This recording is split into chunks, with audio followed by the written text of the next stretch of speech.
Blindness is a terrible captivity where only you can shout for help. 33rd week in ordinary time, 15th of November, Monday reflection.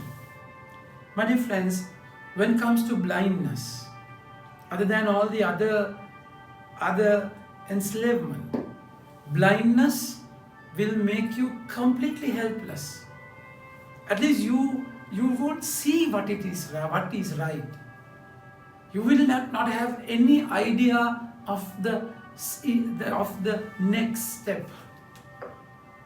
So it's a terrible state in your journey. So devil will make you blind. He will use all the trumps, every possible ways and means to make you blind. So that's exactly how we find how the people were spiritually blind in the first reading. There came a king.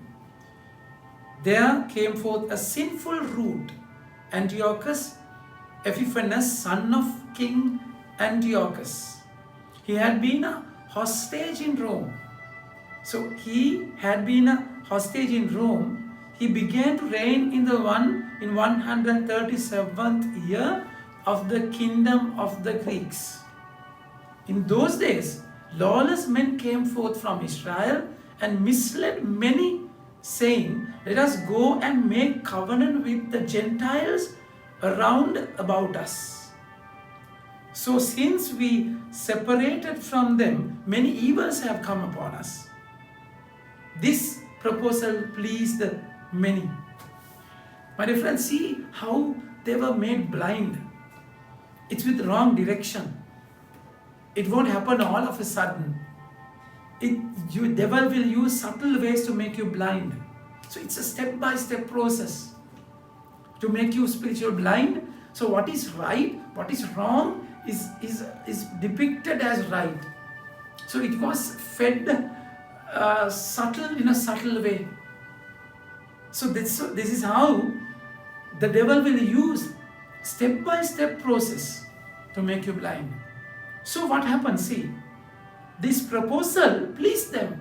So this is one way of one reason for your blindness. So it pleases you. That's exactly what happened in Garden of Eden. The forbidden fruit was eye-catching, tasty, and mind-provoking.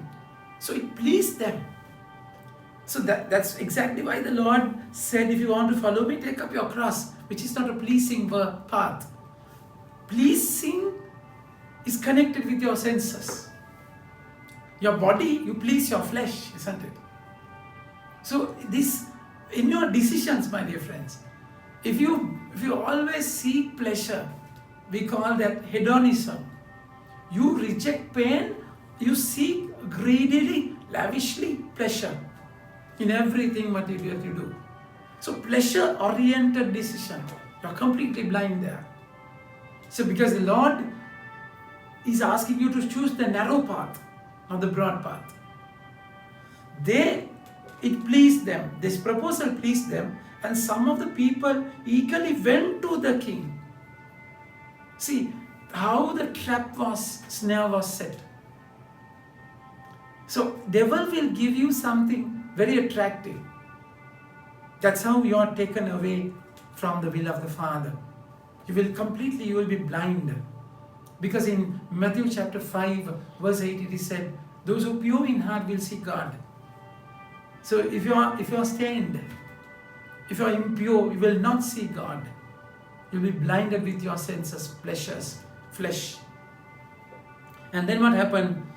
They joined with Gentiles and sold themselves to do evil.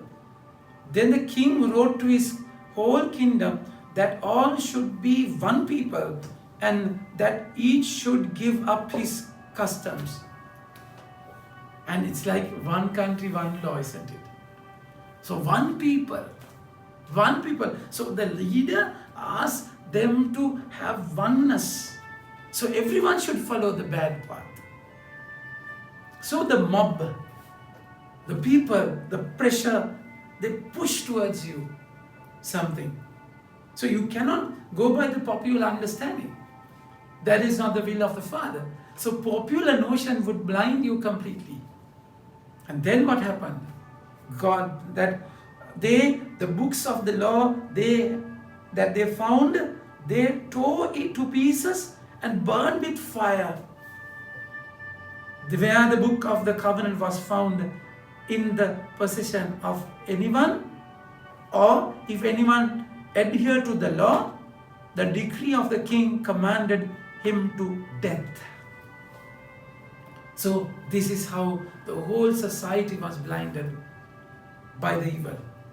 My dear friends, so it's important that you realize that you are blind, like Bartimaeus in the gospel. So road to Jericho, the blind man was sitting by the roadside begging and hearing a crowd going by, and he was begging. Blindness makes you a slave, because sin makes you a slave. It's slavery. So they become parasites. They completely depend on the other people. You lose the sonship, ownership, the heritage. You are a heir, but then you become a beggar now.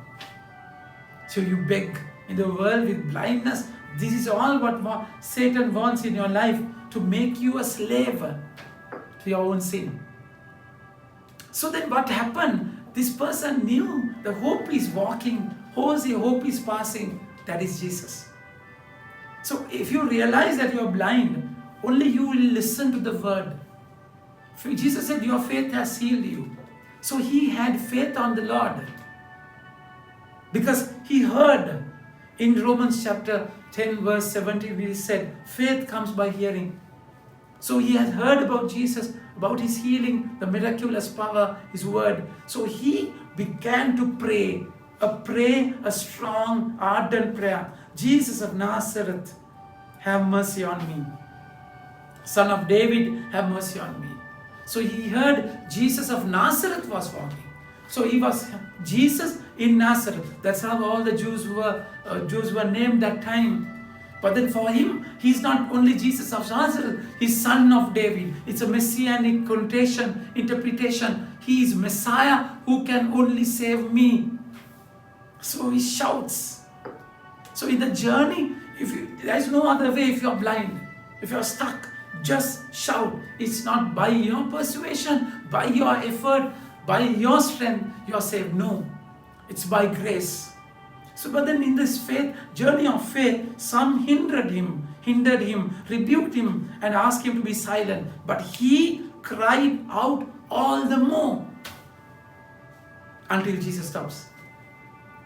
So your cry, your prayer can make God stop by you. So there is no other way, my dear friends. He has to stop. You have to make him stop. So that's why you have to ask. It will be given. Knock, the door will be open. Search, you will be found. You will find him. So this persuasion in prayer, praying with faith. And Jesus said, what do you want me to do? What do you want me to do for you?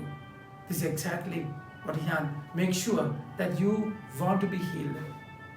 Sometimes sin is so tasty. Sin, that carnal desire of sin. St. Augustine said, Lord, convert me, but not now. So rather we have to ask whether we really want this. And if you want that to happen in our lives, Jesus will simply heal them. And your faith recover your sight. Your faith has made you well. And immediately he recovered his sight and followed him, glorifying God. And all the people when they saw it, gave praise to God. So your blindness would become a blessing. Your given sight to follow him. You see, you give life to him. That's the very proper sight in your life. To see Jesus before everything. Amen. May God bless you.